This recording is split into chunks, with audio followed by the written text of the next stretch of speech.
I'm here to talk about the case for integrated water management over the next 25 minutes or so. And I suppose really in the 20 years that I've worked at Yorkshire Water and Kelda, it's clear to me that integration has been a key feature of the company's response to a whole series of challenging circumstances it's found itself in over the years, most notably in the 90s, where we were confronted with our own little example of climate change, or was it just poor asset management, that allowed us to then step forward and change how the business works in the future.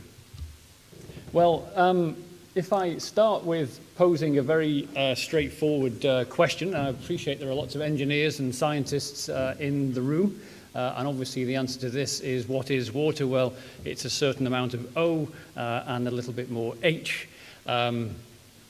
Yes, that's H2O, just for anybody who's not grasping that.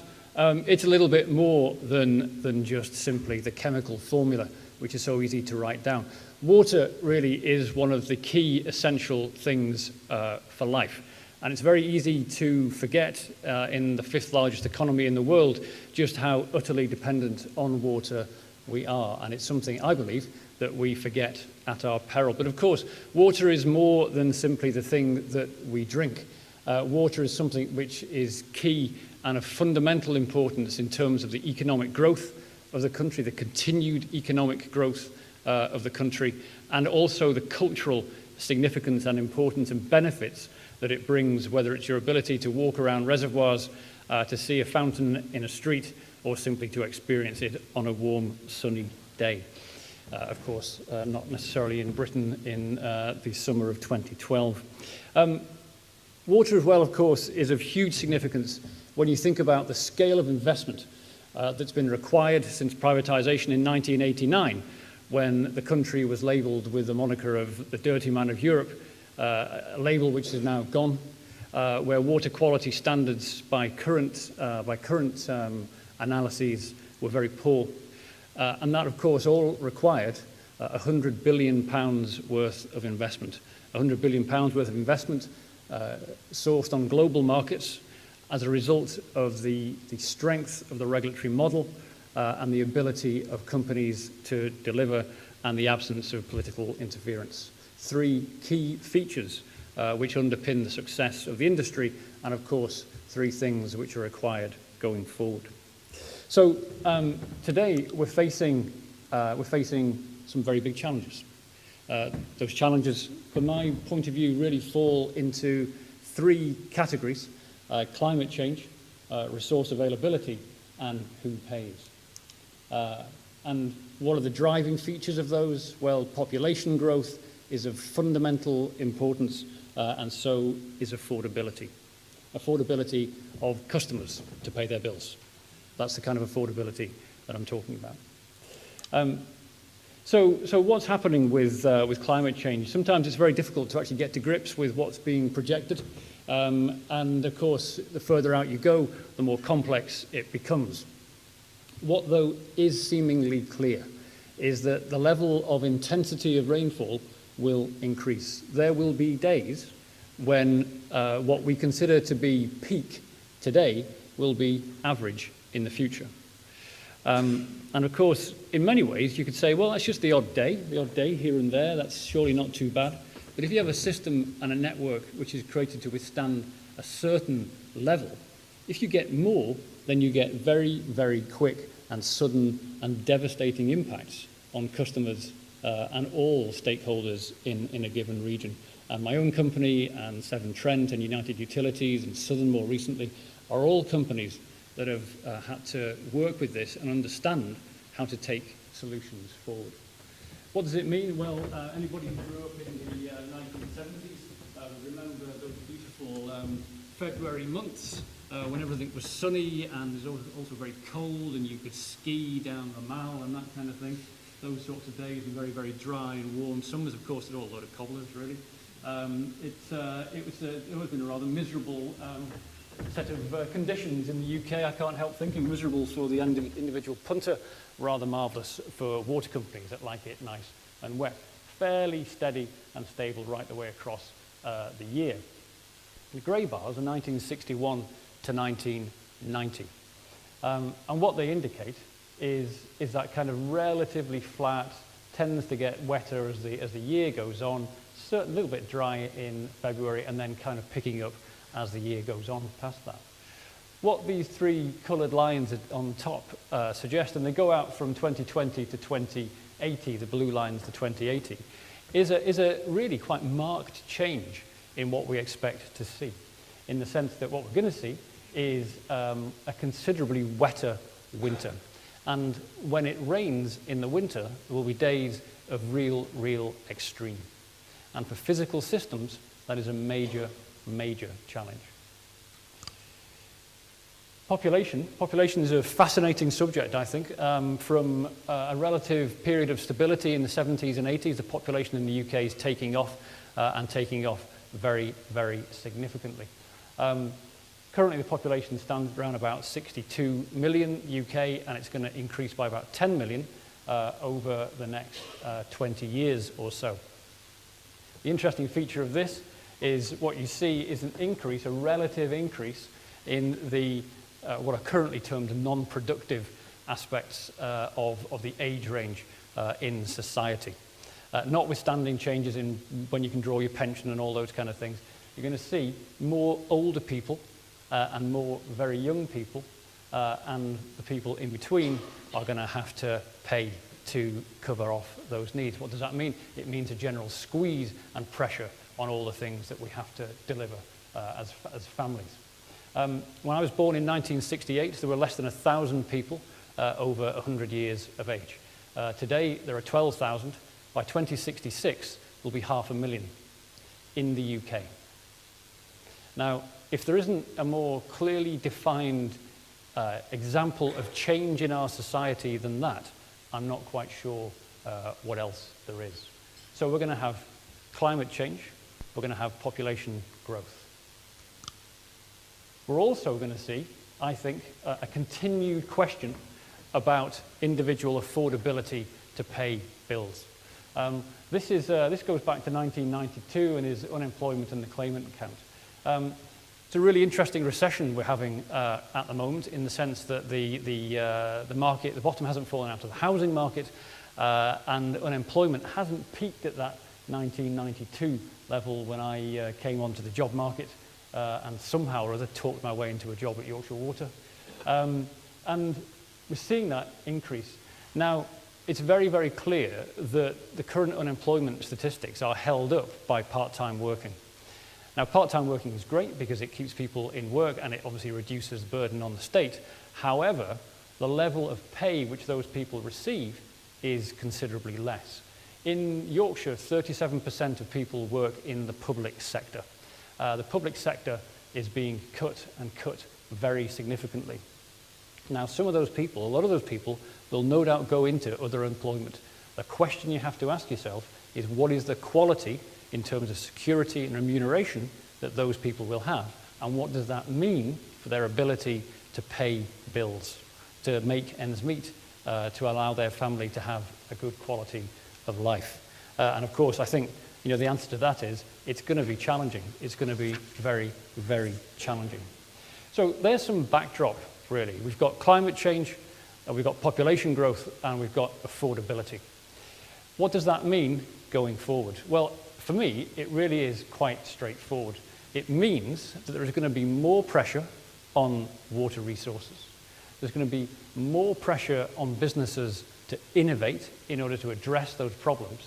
And there's going to be more pressure on individual customers to actually pay those bills. It does pose a question, I think, which is, can we continue in the manner that we have historically gone about things? Is the answer going to be heavy engineering? Is it going to be very large sewers, very large pipes, more reservoirs, all those things, in order to cope with the population growth? Or is it going to be something more innovative? Actually, I think it is probably a lot of what we have done historically. However, I think we're at that point where, as an industry, and by industry I mean all parties to the industry, not just the companies, we have to think very hard about new and innovative ways to address some of these challenges. And heavy engineering is one of them, but it's not by any means the only answer. So what does it mean? I think the industry and the companies have a number of questions to answer. What can they do within their region? What can they do across their regions? And what can they do in terms of the overall water footprint? So this is a picture of Yorkshire, God's own county, the best region in the country. And I always get to laugh. I don't know why, because it's true. And this is obviously the best place in the UK. And this is a very stylized version of what we've done in Yorkshire over the last 20 years. And what we've done is to build a highly integrated, real-time network which allows us to predict demand and then choose water from sources in real time based on water resource availability and cost and quality. Now, it's something which isn't perfect, but it is certainly something which has allowed us to steer our way through some very, very difficult times. 2003 was drier than 95, 96. And what that meant was we should have been in the same situation that Yorkshire found itself in the mid-90s. The fact that we didn't bat an eyelid at that was as a result of having addressed some fundamentals. Fundamentals, yes, was leakage, but also the ability to move water around the region and to displace by direct transfer and displacement to address issues of shortage. Because very often what you'll have in a given region is not enough water in one place, but maybe enough water in a different place. And it's your ability to get it across and to the place of greater demand that's the challenge. And what you invariably see are water companies not having addressed this, and then in a time of challenge, suddenly trying to build lots and lots of pipelines very, very quickly at huge expense. And I speak from experience because that's what Yorkshire Water did in 95, 96. So optimization within your area is a key challenge that businesses need to address now. This industry was let off the hook this summer. It's let off the hook by the wettest summer for 100 years. What if that dry weather had continued? What if that dry weather had continued, and despite the excellent management of it actually by government and the companies affected, in terms of communication and in terms of how they dealt with it from an engineering perspective, what if that had continued? And if it had continued, they would have found themselves and the industry and all parties to the industry in a very, very difficult set of circumstances, a politicized set of circumstances, no doubt, and one when legislative change and regulatory change are high on everyone's agendas. So there is a responsibility to optimize within the region. Equally, and this is for graphical purposes only, not how a pipeline might work in the UK, going somewhat the wrong direction. There is also a responsibility, I think, for the industry to work across its boundaries. And there are lots of ways of doing this, and if you think about what's being proposed at the moment in the future price limits and the white paper, systems operator inside industry boundaries is fine, but also bulk water trading across boundaries to take it from areas of relative excess to relative shortage is absolutely vital.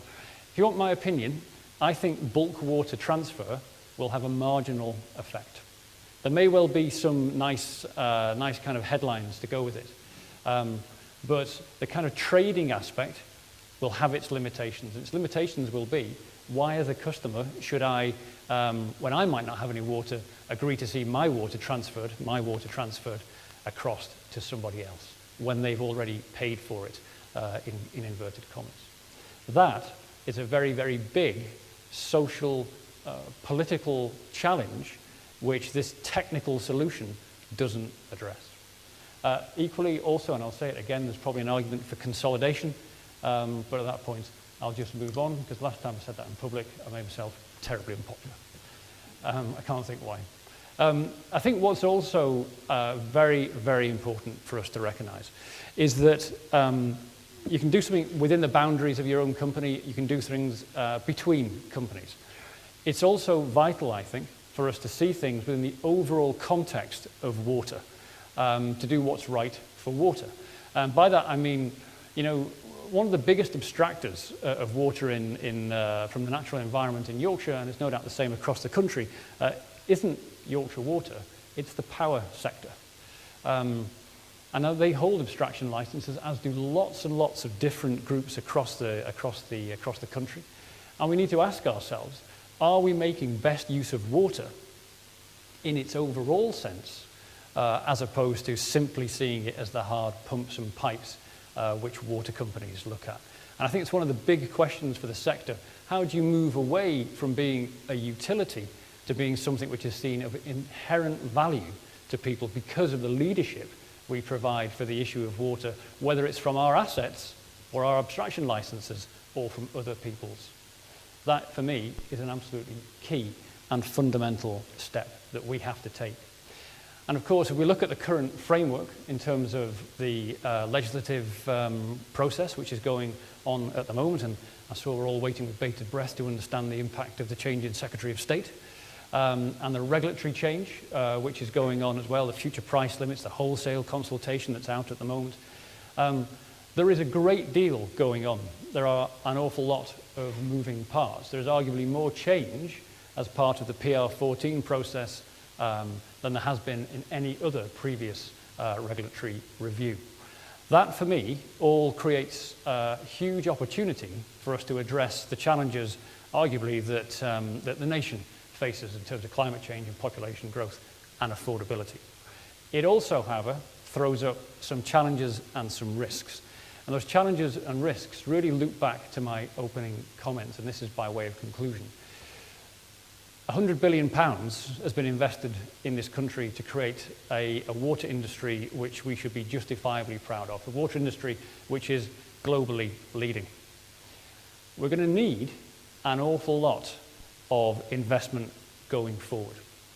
Now, with all the change that's going on, we need to ensure that we chart a course through that in such a way as to maintain the confidence of investors, to maintain the confidence of markets, and to ensure the investment we need on behalf of the UK and the engine for growth that we are is maintained and allows us to go into the future addressing all the questions and challenges that people would want us to address. Thank you.